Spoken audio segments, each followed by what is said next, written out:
चुकल बा और हमार ख्याल दिल से निकाल के फेंक दो।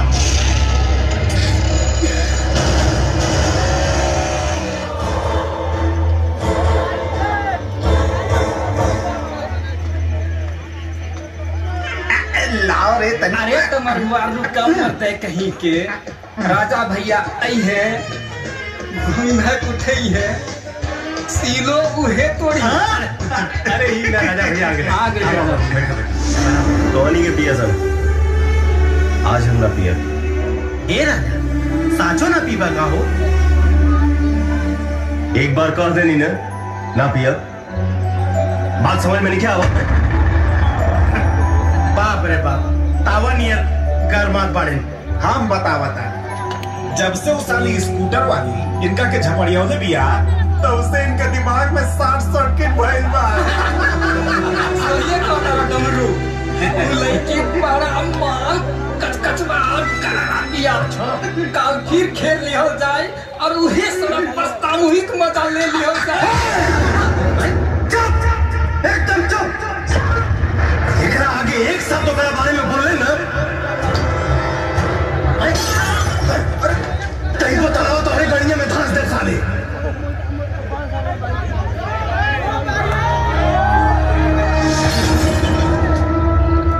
ए राजा पगला गई बाड़ा का।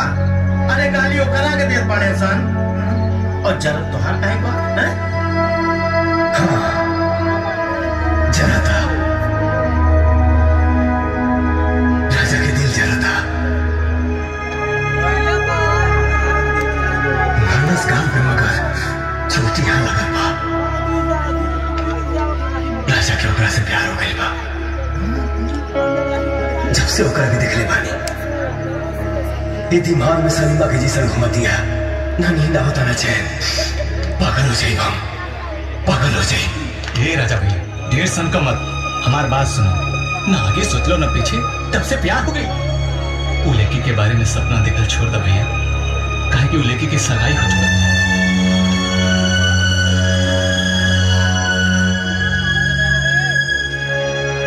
सगाई भाई बा बियाह नहीं ना भाई होकर बियाह राजा से हुई। वो सिर्फ और सिर्फ राजा के ही है। राजा से होकर क्यों छीन नहीं सका क्यों ना।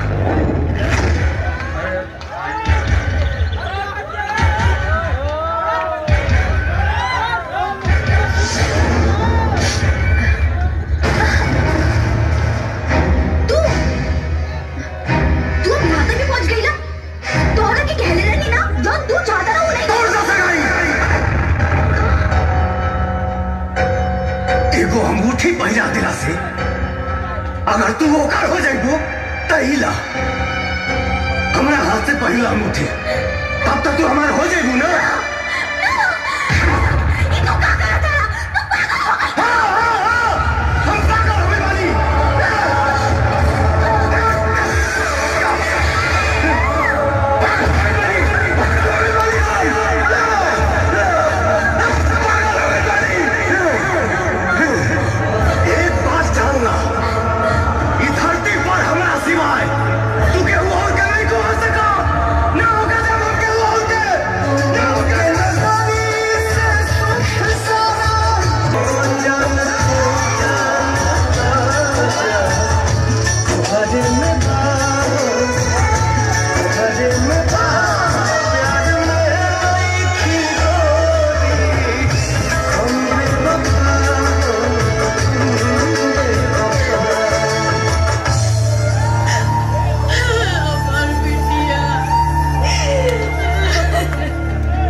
डॉक्टरनी साहिबा एक पागल लड़के ने जबरदस्ती प्यार के लिए मजबूर किया था। जब इसने इनकार कर दिया तो उसने इसको चाकू घोंप दिया और आज ऑपरेशन करते समय इसकी डेथ हो गई।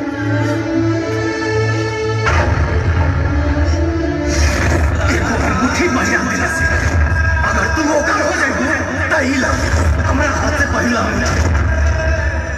तो हमारा हो जाएगा। हम पागल हो गए।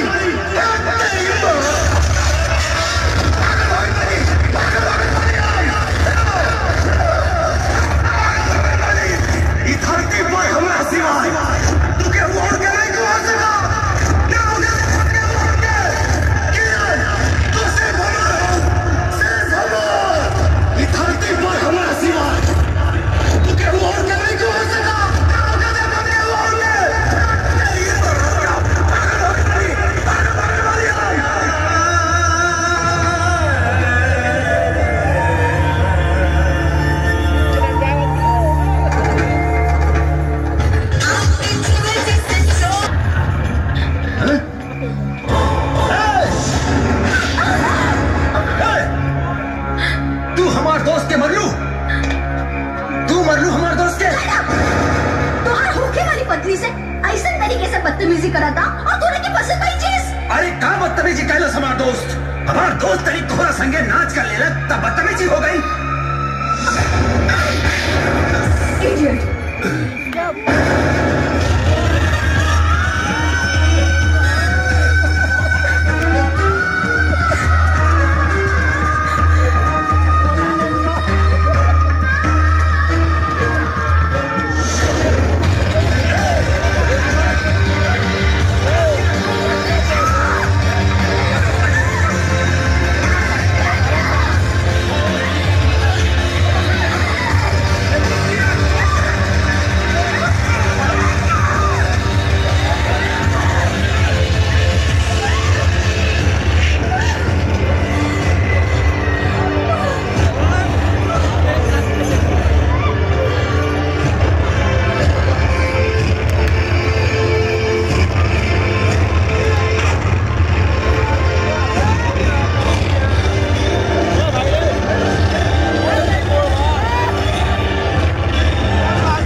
हम अपन परिचय बाद में दे, पहले इनकर परिचय जान ले। ये उच्च परिवार के खानदानी या संस्कारिक लड़की ही है। अगर तोरा वैसने में दारू चाहिए तो जाके कहो अपना बाप से कौनो रंडी पतो खोजे, भोग विलास भी करिए और धंधा भी।